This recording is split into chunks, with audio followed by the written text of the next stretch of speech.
শ্রী শ্রী ঠাকুর মা স্বামীজিকে প্রণাম জানিয়ে পরিব্রাজক স্বামীজি সম্বন্ধে কিছু আলোচনা করছি।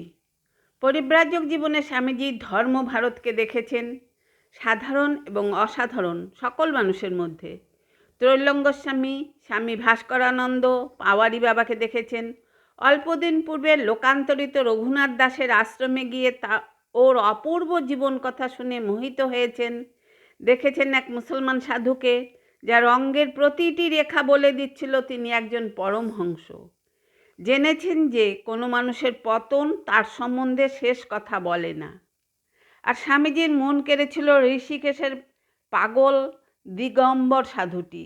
সেই পাগল সাধু ছিলেন ছেলেদের কাছে মজার খেলার জিনিস, যাকে ঢিল ছুঁড়ে রক্তাক্ত করে দেওয়া যায়, কিন্তু তার হাসি থামানো যায় না। স্বামীজি যখন তাকে ছেলেদের হাত থেকে বাঁচিয়ে শুশ্রূষা করছিলেন, তখনও তিনি হাসিতে লুটোপুটি। क्या मज़ेदार खेल है, बिल्कुल बाबा के खेल, क्या आनंद। এই পর্বেই স্বামীজি জেনেছিলেন সেই সাধুর বিষয়ে, যাকে আক্রমণ করে বাঘ যখন মুখে করে নিয়ে যাচ্ছিল তখনও বলেছিলেন শিবহম শিবহম।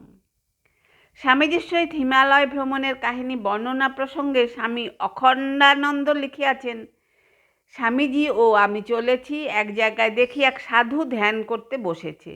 বেশ জামা কাপড় মুড়ি দিয়ে মাথা পর্যন্ত, আর সজোরে নাক ডাকছে। স্বামীজি বলে উঠলেন, ওরে, এখানে এসে বেটা বসে বসে ঘুমোচ্ছে, কম নয় তো, দে বেটার কাঁধে লাঙ্গল জুড়ে, তবে যদি ওর কোনো কালে কিছু হয়। হিমালয় ভ্রমণের কোনো এককালে স্বামীজি এক তিব্বতী পরিবারে বাস করিয়াছিলেন। দেশের নিয়মানুসারে তাহাদের নারীরা একই সময়ে অনেক স্বামীর পত্নী হইতে পারে। সেই প্রথানুযায়ী উক্ত পরিবারের 6 জন ভ্রাতার মাত্র একজন স্ত্রী ছিল। স্বামীজি স্বভাবতই এই বিভৎস আচারের নিন্দা করিয়াছিলেন এবং ইহার বিরুদ্ধে যুক্তিও দেখাইয়াছিলেন। কিন্তু যে ভ্রাতার সহিত আলাপ হইতেছিল সে রিক্ত হইয়া প্রতিপ্রশ্ন করিল, স্বামীজি, আপনি সাধু হইয়াও অপরকে কি করিয়া এমন স্বার্থপর হইতে বলিতে পারেন? এমন জিনিসটা শুধু আমি ভোগ করিব, অপর কেহ নয়। এই রকম মতলব কি নিন্দনীয় নয়? আমরা কেন এত স্বার্থপর হইতে যাব যে প্রত্যেকে একজন করিয়া স্ত্রী রাখিব? ভ্রাতারা সব জিনিস সমভাবে পাইবে, এমনকি স্ত্রী পর্যন্ত।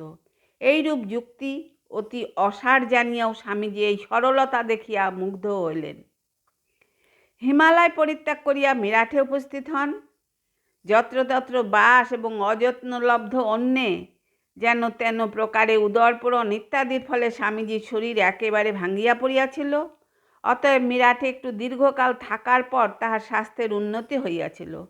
এই সময় 7 জন গুরুভ্রাতার সহিত শেঠজির বাগানে থাকিতেন।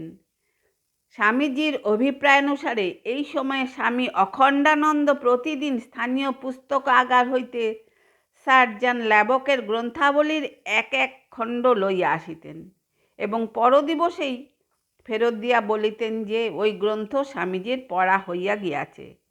গ্রন্থাগারিক ইহা বিশ্বাস করিতেন না এবং ভাবিতেন ইহা লোক দেখানো পড়ার ভান মাত্র।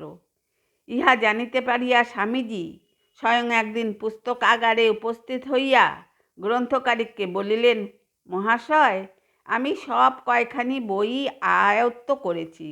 আপনার সন্দেহ হলে আপনি যে কোনো বই থেকে যে কোনো প্রশ্ন করে দেখতে পারেন।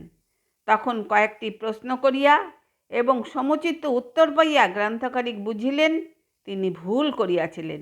ইহাতে তাহার আশ্চর্যের সীমা রহিল না। ইহাও কি সম্ভব? এইভাবে মিরাটের দিনগুলি স্বামীজির খুবই আনন্দে কাটিয়াছিল।